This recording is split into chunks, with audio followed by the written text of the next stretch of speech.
Voilà, c'est l'heure du face-à-face, la suite de notre thème sur animaux, totems, animaux sacrés, donc le sous-thème, la mystique du serpent, enseignement et symbolisme, suivant le résumé de la première partie. Le beau, le bien, et c'est à la fois la ruse et le danger. Un lot de légendes, mystères et anecdotes tout autour. Mais sa symbolique continue de diviser spirituel et religieux. Le gnostique Francis Nganga et le serviteur d'Elohim Renaud Boris Mbota n'ont pas pu accorder les violons lors du face-à-face qui les opposait le dimanche 26 mai dernier autour du thème « La mystique du serpent, enseignement et symbolisme ». Pour le gnostique, le docteur Boris Mbota n'avait pas le droit de parler de la mysticité du serpent en tant que chrétien car ce domaine est réservé aux initiés. Le serpent serait donc la représentation totémique de certaines traditions africaines. Dans cette confusion grave, il est en train de confondre les choses. Il pense que ce n'est pas le totem. Alors je dirais finalement, allez revoir vos connaissances. Parce que le totem, effectivement, existe. Et dans toutes les traditions qui ont existé, toutes les civilisations, vous allez retrouver le totem, la forme totémique. Où est-ce que vous avez appris ça? Déjà, vous êtes très courageux pour m'aborder dans ce sens-là. Parce que, docteur Mbota, vous n'êtes pas, vous êtes un chrétien, vous êtes un pasteur. Et encore, des pasteurs, nous connaissons, dans le sommeil, quand même, vous êtes en train de vous relever parce que vous faites des efforts. Vous êtes en train d'aller puiser à gauche, à droite. Et en lisant même dans l'Internet, vous vous retrouvez. Mais qu'est-ce que vous allez me dire avec le travail sur le serpent? Le serpent. Vous parlez de la visualisation. Depuis quand vous êtes entraîné à la visualisation, docteur? Le serpent représente le péché qui tue, mais qui peut également sauver à l'image du mystère du Christ. Le serpent est donc, pour le docteur Renaud Boris Mbota, tout un enseignement biblique qui symbolise la vie et la mort.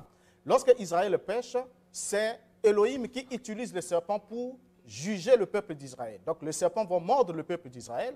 Et une fois que ce peuple va se repentir, alors il va être demandé à Moïse de concevoir un artefact de serpent d'airain afin que celui qui visualisera le serpent puisse conserver la vie. Pour cela que lorsque le Christ arrive, il dit, comme Moïse éleva le serpent d'airain dans le désert, il faut aussi que le Fils de l'homme soit élevé. Que dire donc du serpent? Que retenir? En tout cas, le rendez-vous est pris pour la suite du face-à-face. Voilà, la suite du face-à-face, c'est aujourd'hui. Et docteur Renaud Boris Mbota, pour rester dans le concept, dans le contexte chrétien, le serpent, dernièrement, vous disiez, ne représente pas Dieu. On retient cela aujourd'hui aussi. Oui, effectivement, le serpent, dans l'anthropologie, ne représente pas Dieu parce que le serpent est une créature. Et vous allez constater ensemble avec moi que entre le serpent animal, l'animal serpent, l'animal de champ, et l'homme, celui qui a été créé à l'image et à la ressemblance du divin, le créateur, c'est l'homme. Donc l'homme est supérieur au serpent par la création, et l'homme a une relation directe avec le créateur, bien que ayant aussi une relation verticale avec, plutôt horizontale avec les animaux, dont par occurrence le serpent. Donc on ne pourrait pas aujourd'hui soutenir le culte adressé au serpent, donc le culte rendu au serpent comme étant une divinité, parce qu'on ne rend un culte qu'à celui qui est transcendant, à celui qui est supérieur à soi, et on ne se procède qu'à celui qui est plus grand que soi. Donc lorsque l'homme arrive à adorer le serpent, qui est une création, l'homme se rabaisse au-dessous de l'animal. Parce que pour adorer, il faut se prosterner. C'est un acte de soumission. Et cet acte-là témoigne en quoi on reconnaît que l'animal est plus grand que soi. Ce qui est totalement faux. Et par occurrence, pour avancer un tout petit peu, comme mon co-débatteur l'avait dit la fois passée, que Moïse fut un magicien, j'aimerais d'abord le laisser entendre, le faire comprendre qu'il y a deux types de Moïse. Il y a deux Moïse, deux phases de la vie de Moïse. Il y a un Moïse qui a été initié en Égypte et il y a un Moïse qui a été dépouillé de tout ce qu'il avait acquis comme connaissance en Égypte pendant 40 ans, lorsqu'il était auprès de Jéthro, donc dans le désert. Et ensuite, il a été revêtu de la puissance divine pour aller délivrer les enfants d'Israël de la main de Pharaon en Égypte. Et lorsque Moïse arrive, vous allez comprendre avec moi que Moïse, comme nous l'avons dit la fois passée, a opéré un signe qui témoignait de la démonstration de la puissance de Jéhovah au-dessus des divinités de l'Égypte et les serpents des magiciens égyptiens ont été avalés. Donc dire que Moïse était un magicien, c'est totalement faux puisque la loi même de Moïse va stipuler clairement que Elohim va interdire aux enfants d'Israël de recourir à la magie, à la divination, à toutes ces sciences-là qui étaient occultes, l'astrologie et tout, qui n'avaient rien à voir avec la parole sacrée d'Elohim. Merci, docteur Renaud Boris Mbota. C'est très bien que vous commenciez très bien avec ce que vous êtes en train de dire, c'est bien. Jusqu'à présent, vous êtes en train d'affirmer haut et fort, avec votre style bien sûr, que vous êtes en train de mêler beaucoup de choses et que certainement, en lisant et en parcourant dans l'Internet, vous avez dû attraper une indigestion mentale qui fait de telle sorte que vous confondez beaucoup de choses. Mais en fait, il ne faut pas parler de confusion. Il faut plutôt parler de la profondeur dans cette science. Le serpent, il a toujours été au centre de toute adoration. Alors, est-ce que le serpent peut représenter Dieu? Oui, il va le représenter comme il faut. Pourquoi? Parce qu'on va parler de la forme totémique. Cette forme totémique est une représentation, ce n'est pas le vin animal qu'on voit dans la bourse, mais c'est une représentation totémique, c'est-à-dire un égrégore, un réservoir de force qui fait de telle sorte que lorsque beaucoup de gens se retrouvent autour de ce culte du serpent, ça émane autour de ce qu'on appelle égrégore du serpent. Alors, quand vous me dites qu'il y a de Moïse, non. Moïse, l'ancien Moïse qui a étudié en Égypte, et le Moïse qui est allé dans le désert, dit-on qu'il a été dépouillé de tout, je vous dis en vérité, je vous le dis, c'est le même Moïse, c'est les deux parties d'un même tout. Voilà, c'est les deux parties d'un même tout. Et quand il finit de là, chez les pharaons, où il a pris la sagesse du serpent, la civilisation serpentine égyptienne, alors il va aller chez Yéthro, qui avait 7 filles, qui va lui apprendre également une nouvelle phase de la science initiatique. Cette fois-ci, il va apprendre chez Yéthro la véritable science qui permettait de comprendre en profondeur. Mais je vous suis là, je vous écoute, mais seulement vous n'avez pas évolué par rapport à la fois passée. Alors, déjà là, vous devez comprendre un élément important.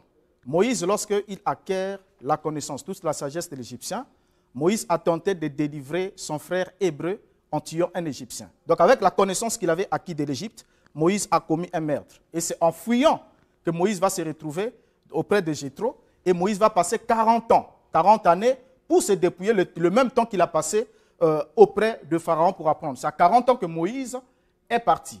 Alors, lorsque Moïse revient vers Elohim, vous devez comprendre ensemble avec moi un élément important, c'est que avoir un lien socio-culturel totémique du règne animal et végétal et adorer les totems sont des choses totalement différentes. Et dans toutes les cultures, ça nous l'admettons. Vous allez par exemple chez nous à Mosaka, je suis né au bord de l'eau, vous trouvez des gens qui portent les noms des poissons. Vous allez dans d'autres peuples de forêt qui portent des noms des arbres, ainsi de suite, ainsi que des animaux. Mais cela n'oblige pas de vouer un culte à ces entités. Donc le serpent est une créature. C'est une créature, il n'est pas le créateur. Vous voyez? Et en plus de cela, lorsque nous venons ici, parlons ici de Moïse, vous allez remarquer ensemble avec moi qu'en Israël, le serpent n'avait pas un temple, le serpent n'était pas adoré. Le serpent d'airain élevé par Moïse a été adoré comme une idole placée dans le temple. Mais quand Ézéchias est arrivé, il a détruit ce serpent parce que c'était une idole condamnée par Elohim. Parce que les enfants d'Israël avaient reçu le mandat de regarder dans une circonstance précise pour que le venin du serpent puisse s'en aller, puisse pas avoir des effets néfastes sur eux, mais il n'était pas question de l'adorer. Donc déjà ici, retenez ensemble avec moi qu'avoir un lien mental socio-culturel totémique du règne animal-végétal, puis adorer ces totems comme des dieux créateurs, ça fait deux choses totalement différentes. Vous confondez tout. Merci beaucoup, Dr Renaud Boris Mbota. Merci. Bon, donc finalement, qui confond tout, et c'est Dr Renaud Boris Mbota qui confond ici. Il est en train de prouver jusque-là qu'il ne comprend absolument, vraiment pas dans la profondeur de cette mystique du serpent. Je pars du totem. Je te rappelle déjà que Sigmund Freud, déjà il le dit. Il dit exactement ceci, que toutes les religions sont à la base sexuelle et totémique. C'est bien ce que nous avons vu évoluer au cours du temps. Alors, quand vous me dites que Moïse, lorsque vous soutenez que Moïse, il a été, voilà, un lien socio-culturel, mais c'est archi faux. Lorsque Moïse est allé chez Yéthro, il est reparti en Égypte, il a utilisé la même sagesse du serpent. Pourquoi Dieu, votre Elohim là, pourquoi il ne lui avait pas demandé de faire autre chose pour épater les Égyptiens?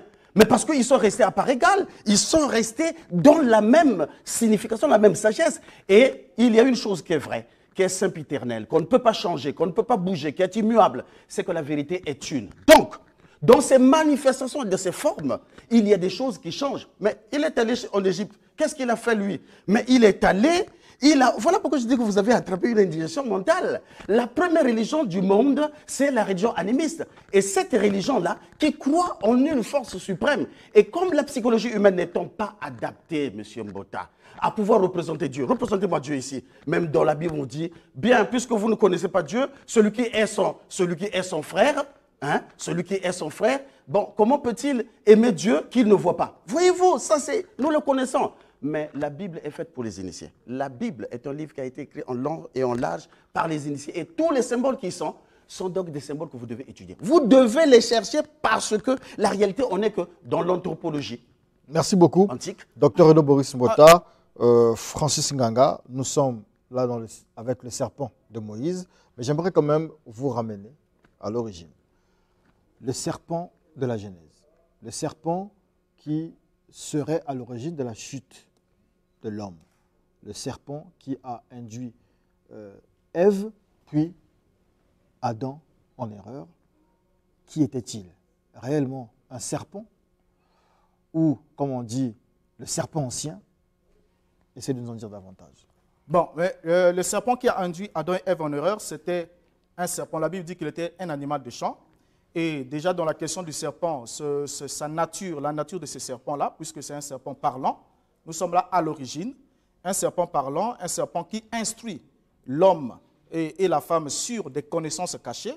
C'était exactement un serpent, mais pas celui que nous avons aujourd'hui. Parce que celui qui est devenu rampant aujourd'hui, c'est le serpent qui a subi le jugement divin. Parce qu'il était d'abord un animal de champ et il est passé. Vous allez voir que lorsque même Elohim crée... Ça veut dire qu'il avait 4 pattes ou il avait des pieds? Oui, non, il ne pouvait pas avoir des pieds. Un animal ne peut pas avoir des pieds. Les pieds sont faits pour l'homme. Okay. C'est l'homme qui est bipède. Alors, donc le serpent avait ses pattes. C'est comme aujourd'hui, on peut parler... Pattes. Oui, il pouvait en avoir 4. Bon, ça dépend. Il pouvait en avoir 4, c'est une probabilité. Donc, lorsque le jugement vient, le jugement lui ôte les pattes et il commence à marcher sur son ventre. Parce que c'est le Créateur qui lui dit, tu marcheras sur ton ventre. Ça veut dire qu'auparavant, ces derniers ne marchaient pas sur son ventre. Mais c'est le jugement qui l'impose à marcher ainsi. Alors donc, ce serpent-là, quand il est arrivé, il a emmené l'homme à aller s'enquérir de l'inconnu. Donc, à rechercher, au lieu de chercher à se contenter à vivre dans le présent, en relation avec Elohim, mais il a voulu aller vers l'inconnu. Voilà pourquoi vous allez voir que le même mot hébreu qui est traduit narash, qui est traduit par le serpent, c'est le même mot qui est traduit pour la divination. Donc le désir de découvrir qu'est-ce qui se cache dans le futur devant moi, ainsi de suite. Et cela a été interdit aux enfants d'Israël. Les autres peuples de la terre le faisaient. Les autres peuples le font. Ils font l'astrologie, ils font la magie, ils font toutes ces choses-là, comme il a su le dire, parce que l'animisme, avant que l'homme puisse découvrir le Créateur, qui est ce serpent-là, votre temps de parole épuisé, ce serpent-là ne représente rien. Symboliquement, ce serpent de la Genèse. Oui, symboliquement, il représente l'adversaire de l'homme, donc en l'occurrence, le diable plus tard. D'accord, le diable. Okay. Bon, vraiment, Francis Nganga. Docteur Mbota, faites un peu évoluer un tout petit peu le bon Dieu, parce que vraiment, tel que vous le ramenez là, c'est comme il est dit, ce sont des récits bibliques, ce sont des récits. D'ailleurs, ce récit a été commenté par qui? Par Moïse, qui lui-même n'a jamais assisté à la création. C'est une partie de ce qu'il a vécu et une partie de cette connaissance. Enfin, il a donné certaines explications. Nous sommes dans un monde où les choses sont en train d'évoluer et nous sommes à l'ère du Verseau, depuis le 4 février 1969. Voilà. Donc, mon cher frère, lorsque vous parlez du serpent, le serpent qui était dans tout, c'est-à-dire que du début jusqu'à la fin, on retrouve le serpent. Ça, rien à faire. Vous partez de la Genèse jusqu'à l'Apocalypse, on parle de serpent, mais une représentation soit d'un principe divin cosmique du bien, qui représente le bien, qui incarne le bien, et les autres peuples ont aussi l'autorité suffisante de pouvoir représenter cela, de le croire avec le dieu Asclepios, ou bien Esculape, le dieu de la médecine, tout comme ils ont aussi cette possibilité de croire exactement comme pour des faits bibliques et des récits bibliques, parce que vous êtes resté là, alors vous n'avez pas évolué, vous avez fui les Égyptiens, vous êtes maintenant là, figé dans les Élohim de la Bible, alors ce n'est que normal. Bon, pourquoi? Parce que vous n'avez pas la science de la connaissance universelle qui vous permet de comprendre qu'est-ce que c'était. Ce serpent représentait l'égrégore, la puissance du mal. Quant à la magie, elle n'a rien à voir avec ce qui est négatif. Rien à voir avec ce qui est négatif. Pourquoi? Parce que ceux qui sont venus adorer Jésus, c'était tous des mages. Et vous n'avez pas voulu accepter cela? Non. Et d'ailleurs, ils opéraient des miracles grâce au serpent. Quel était donc ce serpent? Ce serpent de la Genèse était ce serpent mauvais. Nous avons dit qu'il y a deux serpents. Il y a un qui monte, il y a un qui descend. Ou positif, on peut dire par la loi de la polarité, c'est-à-dire que des couples opposés alchimiques, il y a le côté négatif, il y a le côté positif du serpent. Le serpent qui descend, voilà, c'est lui qui est appelé, personnifié ailleurs comme étant l'abominable organe kundartigateur. Encore apprenez cela. Le mal, et comme il disait le diable, c'est la même chose. Mal et diable, mais pas dans le sens de la personnification du diable. Ça c'est une représentation mentale qu'on doit changer maintenant. Bien, ça, c'est pas ça. Revenons sur un élément, parce que j'avais répondu à la question du journaliste. Il y a un élément que j'ai souligné qui est très important lorsque vous avez parlé de la représentation. Donc, les divins doivent être représentés. Il fallait que le serpent soit représenté et le peuple doit toujours représenter les totems afin de les rendre un culte. Mais j'aimerais d'abord vous souligner un élément important. Vous l'avez pourtant dit vous-même. Dieu est esprit. Et en tant qu'esprit, il a existé avant la matière. La matière est une création. Donc, celui qui est esprit, qui a créé la matière, ne peut pas être représenté dans la matière. Il ne peut pas être représenté dans la matière, dans une créature. Il a dit aux enfants d'Israël, il a dit, lorsque je me suis révélé à vous sur la montagne, vous n'avez vu ni une figure d'homme, ni une figure de femme, ni une figure d'oiseau, ni de reptile, ni de quoi que ce soit. Donc gardez-vous de ne pas faire une image taillée quelconque pour l'associer à moi. Donc les enfants d'Israël, je parle bien des enfants d'Israël, ceux qui sont en alliance avec le Créateur, le Dieu de la Bible, n'ont aucun droit de se prosterner devant une image, un totem quelconque. Que ce soit le serpent ou quoi que ce soit, parce que tous les animaux peuvent être représentés ainsi de suite. Donc, tout ça, il a dit, le peuple qui seront devant vous, que je vais chasser, consulte les astrologues, les devins, ainsi de suite. La divination, c'est même un serpent comme toi. Mais il leur a dit, mais quant à vous, il ne vous a pas permis de le faire. Mais, Jéhovah, votre Elohim, vous suscitera un autre prophète comme moi, et vous l'écouterez. Donc, là où le Christ, le Mashiach, est reçu dans la vie d'une personne, la personne est conduite avec confiance et marche avec confiance. Il n'a plus besoin de consulter les serpents par la divination, les augures, l'invocation des morts, ainsi de suite, pour connaître pour avoir une certitude du futur. C'est même le péché qu'Israël a commis dans le désert lorsqu'ils ne savaient pas comment est-ce qu'ils devaient manger, ils ont murmuré. Et c'est là que le serpent brûlant sont sortis pour les mordre, le serpent qui tue. Ensuite, Moïse a élevé le serpent qui devrait donner la vie. Donc, ce même symbolisme-là, comme c'est bien, on en a assez écouté. Ça fait 2000 ans que nous écoutons le même discours. Depuis 2000 ans que ces choses, vous les répétez. Et ça n'a même pas changé, fait changer l'humanité telle que nous sommes en train de voir. Nous sommes restés dans les mêmes situations. Pourquoi? Parce que la chrétienté d'aujourd'hui a perdu sa science. Elle est partie d'une science, mais elle a perdu sa science. Mon cher ami, qu'est-ce que cela te représente, la psychologie humaine? La psychologie humaine, elle évolue. Pourquoi y a-t-il eu un Ancien Testament, un Nouveau Testament? Mais parce que dans ce temps, il y avait une représentation qu'on devait se faire. Mais ce qui était condamné, ce n'était pas ça. C'est le processus dans lequel les gens étaient en train justement d'adorer l'aspect négatif du serpent. L'aspect négatif du serpent ou certaines représentations. Bien. Quant aux erreurs très graves pour lesquelles vous devez même être jugé dans la place publique et être certainement condamné à perpétuité, c'est cette erreur de croire que cet animal-là, il avait perdu lequel? Le serpent-là. Mais il vous fera un procès, restez tranquille, il le fera. Parce qu'il n'est pas d'accord avec tout ce que vous êtes en train de dire. Ce serpent est une représentation plutôt d'une force, d'une énergie qui est jusqu'à présent en activité. Il y a toujours le positif, le négatif et le neutre. Et entre-temps, il y a le positif, il y a le négatif. Donc, dans cette représentation, ce qu'on a voulu vous faire comprendre la Bible, c'est pourquoi vous allez chercher le serpent, vous ne le retrouverez pas. Il se retrouve partout, pourquoi? Mais parce que toutes les civilisations qui ont existé se rejoignent et connaissent la même science. Lorsque vous allez chez les Grecs, vous allez retrouver le serpent sous la forme du caducée d'Hermès. Vous le connaissez, le caducée d'Hermès. Je vous le rappelle, allez le chercher. Vous le retrouvez puisque vous êtes un habitué de consultation Internet. Internet, c'est bien. Alors, vous allez retrouver ce qu'on appelle le dieu Esculape. Vous allez le retrouver. Pierre représentait l'imbécile parce que dernièrement, lorsque vous étiez à court d'arguments, vous étiez obligé de faire penser que non, le serpent, on ne le connaissait pas. Le serpent, je vous parle de la profondeur du serpent. Ok, maintenant ici... Des choses que vous ramenez tout le temps. Oui, à Elohim, alors mais vous êtes en même temps en train de... Et le récit biblique. S'il vous plaît, vous êtes en train de dire des choses et vous n'arrivez pas à évoluer. Parce que ici, vous avez d'abord parlé du serpent comme étant la puissance du mal. Hein, la puissance du mal, donc l'incarnation de la puissance du mal. Mais vous oubliez que même dans votre propre langage, le serpent, comme je l'ai dit la fois passée, le serpent est un symbolisme ambivalent.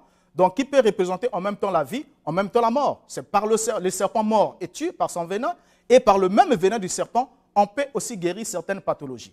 Donc ça, c'est dans le cadre naturel. Maintenant, dans le cadre spirituel, bien que tout ce qui existe est créé, et tout est énergie, comme on le dit, tout est énergie, et en tout, pour qu'il y ait la création, il fallait qu'il y ait la combinaison de l'énergie positive et négative. Ça, vous le savez, je ne dois pas vous l'apprendre. Parce que ça fait partie des cours élémentaires de votre connaissance. Alors donc, vous devez comprendre que tout est énergie, et comme tel, il y a l'énergie positive, il y a l'énergie négative. Mais ici, il n'est pas question de cela. Il est question ici de savoir faire la distinction entre avoir une connaissance totémique.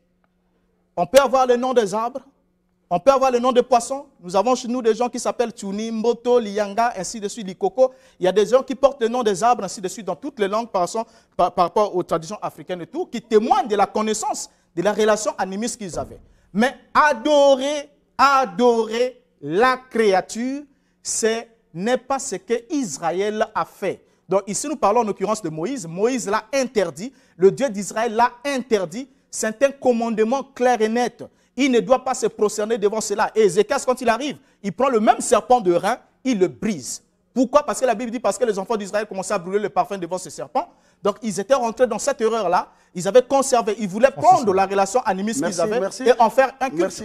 Donc vous voulez que je puisse évoluer, dans quel sens? Mais il y a trois mouvements dans le sens de l'évolution. Il y a l'involution, il y a l'évolution, l'involution, l'évolution et la révolution. Je suis donc un révolutionnaire. C'est-à-dire quelqu'un qui a cessé de croire, comme vous êtes en train de croire, quoi bien même, que ce soit vrai ou juste, faux, dogmatique, il n'y a pas de problème, vous avez raison de croire. Mais le récit biblique de celui de Moïse, hein, c'est ce récit-là. D'abord, bientôt vous découvrirez même que ce Moïse-là, c'est déjà un problème. Est-ce qu'il a existé? Il était de quelle nationalité, quelle couleur? Bientôt vous le découvrirez. C'est déjà des petits problèmes qui sont déjà sur la table des anthropologues. Mais la psychologie animale, elle veut des représentations. On ne représentait, on n'adorait pas le serpent, mais l'idée qu'il y avait derrière le serpent, c'est ça qu'ils appelaient. Et donc, ils avaient un travail à faire avec la puissance du serpent. La sagesse du serpent a intégré toutes les sciences et toutes les connaissances, la forme totémique étant une réalité qui s'impose, une vérité véritablement véridique. Point à la ligne. Merci beaucoup, j'allais dire pasteur Francis Nganga, instructeur Francis Nganga et docteur Renaud Boris Bota. Le serpent dont on parle dans Apocalypse, c'est le dragon. Est-ce que c'est la même chose? Oui, il y a eu des représentations du même serpent. On parle du dragon, c'était le serpent. On dit aussi le serpent ancien, le dragon, ainsi de suite. Ça dépend aussi des versions contradictoires. Non, là-bas, c'est une métaphore. C'est une métaphore. Oui, c'est une métaphore. Là, nous sommes dans le christianisme. Nous sommes dans le christianisme. Vous êtes dans les spirituels occidentales. Mais au niveau de l'Afrique, vous êtes africain, en tant qu'Africain, que représente le serpent? Que symbolise le serpent chez nous? Ouais, le serpent, ici, chez nous, est une forme. Il y a eu des Africains qui ont justement adoré le serpent, qui ont travaillé avec le serpent, parce que on pouvait l'utiliser, par exemple, pour défendre un peuple avec le serpent. Mais aussi, on pouvait faire aussi certaines pratiques magiques, bien qu'il aborde la magie, qui pouvaient permettre aux gens de pouvoir s'enrichir. Donc, le serpent est très, très, très positif dans la tradition africaine. En tant qu'Africain. Oui, mais dans la tradition africaine, le serpent n'a pas vraiment le côté positif comme tel. Hein, le serpent, c'est le côté négatif. Il y a des gens qui traitent des pactes avec le serpent pour s'enrichir, comme il a dit, pour s'enrichir, pour la protection, pour le pouvoir et tout. Mais tous ces pactes-là, ce sont des services à l'endroit du diable. C'est parce que les gens n'ont pas le Christ qui est vivant, qui doit les accompagner, les protéger et pourvoir pour eux, qu'ils se rapprochent de ces gens-là, ils font la divination, l'astrologie. Merci beaucoup. C'est la fin du face-à-face, mais dans les traditions africaines, jusqu'à un moment, la femme ne mangeait pas le serpent. Oui, bon. Pourquoi? On en reparle le dimanche prochain. Merci. C'était le face-à-face.